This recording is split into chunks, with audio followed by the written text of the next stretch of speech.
Panorama group, जो सोचता है वो करता है। आपके अपने सपनों का आशियाना। आखिर बिहार में कब सुधरेगा शिक्षा व्यवस्था? परीक्षा केंद्रों पर अवैध वसूली की जाती है।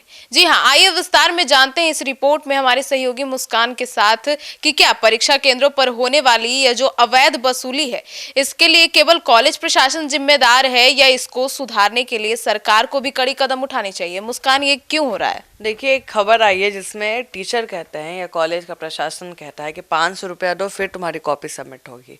ये कहना गलत होगा कि केवल कॉलेज कर्मी ही दोषी है।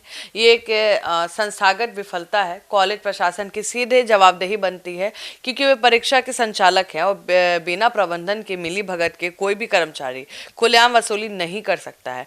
इसलिए यूनिवर्सिटी प्रशासन और शिक्षा विभाग भी उतने ही जिम्मेदार है। जब मॉनिटरिंग के लिए फ्लाइंग स्क्वाड या सीसीटीवी की व्यवस्था नहीं होती तो ऐसे तत्व को बढ़ावा मिलता है। साथ ही राजनीतिक संरक्षण प्राप्त कॉलेज प्रबंधन को डर नहीं लगता है और सिस्टम सामूहिक विफलता है। कहीं ना कहीं पूरा सिस्टम ही विफलता से ही चल रहा है। तो मुस्कान, क्या ये जो डिजिटल पेमेंट और ऑनलाइन मॉनिटरिंग से ऐसी घटनाओं को रोका जा सकता है? बिल्कुल, देखिए, तकनीकी सुधार एक बड़ा कदम हो सकता है लेकिन ये पूर्ण समाधान नहीं है।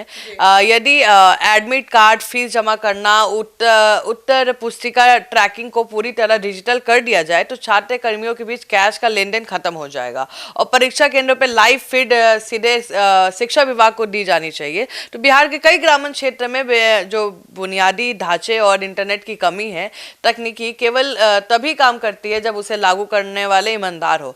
यदि कर्मी सर्वर डाउन हो या कुछ भी हो, अगर बहाना बताकर भी बोल सकते हैं कि भाई पैसा मांग सकते हैं कि सर्वर डाउन चल रहा है, नेट काम नहीं कर रहा है, तो तकनीकी भी कहीं ना कहीं बेबस हो ही जाएगी। तो मुस्कान, क्या इस तरह की जो घटनाएं है वो मुख्य कारण डिग्री कॉलेज की संख्या में अत्यधिक वृद्धि और संसाधनों की कमी है? बिल्कुल है। बिहार में ऐसे कई कॉलेज है जिनके पास ना अपना भवन है, ना पर्याप्त स्टाफ है और जब एक कॉलेज को दूसरे कॉलेज का परीक्षा केंद्र बनाया जाता है तो केंद्र पे दबाव बढ़ता है और समिति संसाधनों के कारण वहां अव्यवस्था होती है जिसका फायदा भ्रष्टाचार करने वाले उठाते हैं।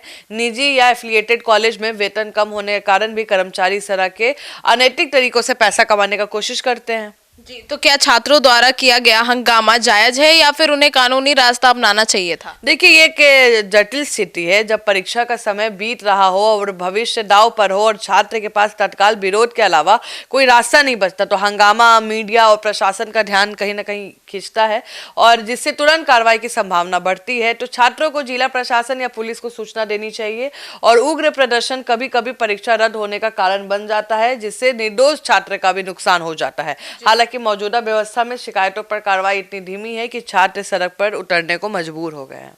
तो मतलब क्या ये जो संगीत यानी म्यूजिक जैसे विषयों को प्रशासन द्वारा कम महत्वपूर्ण समझा जाता है, इसीलिए यहाँ धांधली ज्यादा होती है? देखिए, ये कड़वा सच है। अक्सर देखा गया है कि संगीत, कला या अन्य विकल्प विषयों पे जो प्रैक्टिकल परीक्षाएं होती है उसको गंभीरता से नहीं लिया जाता है और शिक्षकों और प्रशासन को लगता है इन विषयों में नंबर खरीदा जा सकता है। यही मानसिकता भ्रष्टाचार की जड़ है और हर विषय का सम्मान महत्व होना चाहिए और उसकी सूचिता सुनिश्चित की जानी चाहिए। तो मतलब क्या परीक्षा केंद्रों का गृह जिले यानी होम डिस्ट्रिक्ट से बाहर होना भ्रष्टाचार को बढ़ावा देता है? नहीं, देखिए, परीक्षा केंद्र का दूर होना छात्रों के लिए शारीरिक, मानसिक और आर्थिक बोझ हो जाता है। पैसा खर्च, आना जाना और साथ ही भ्रष्टाचार के लिए एक सॉफ्ट टारगेट भी बनता है।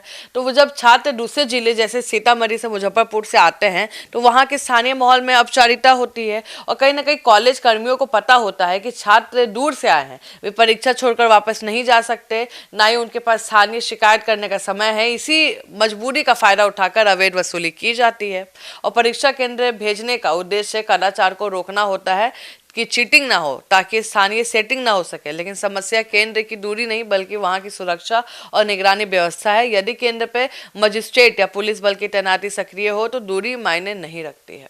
तो क्या कॉलेज की जो एफिलिएशन है वो रद्द करना किसी समस्या का एकमात्र समाधान है? वन ऑफ द समाधान तो है, सख्त कार्रवाई जरूरी है, लेकिन यह एक व्यापक नीतिगत बदलाव की मांग करता है। जो कॉलेज सरेआम अवैध वसूली में लिप्त पाए जाते हैं उनकी एफिलिएशन तुरंत रद्द होनी चाहिए और जब तक एक दो बड़े कॉलेजों का सख्त उदाहरण पेश नहीं किया जाएगा तब तक अन्य संस्थानों में डर पैदा नहीं होगा और आर्थिक दंड के बजाय ब्लैकलिस्ट करना अधिक प्रभावी होगा।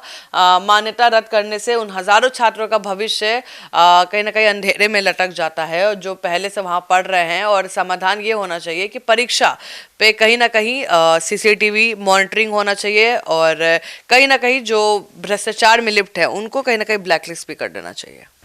तो सुना आपने हमारे इस डिबेट को। तो सिटी पोस्ट लाइव इस तरह की खबरों की और इस तरह के जो स्कूल में सिस्टम चल रहे हैं इसकी पूरी निंदा करती है, और इस पर सरकार से भी अपील करती है, प्रशासन से भी अपील करती है कि इस पर सख्त से सख्त कार्रवाई की जाए। तो फिलहाल इस खबर में इतना ही। आगे की खबरों के लिए जुड़े रहिए हमारे साथ और देखते रहिए सिटी पोस्ट लाइव। धन्यवाद।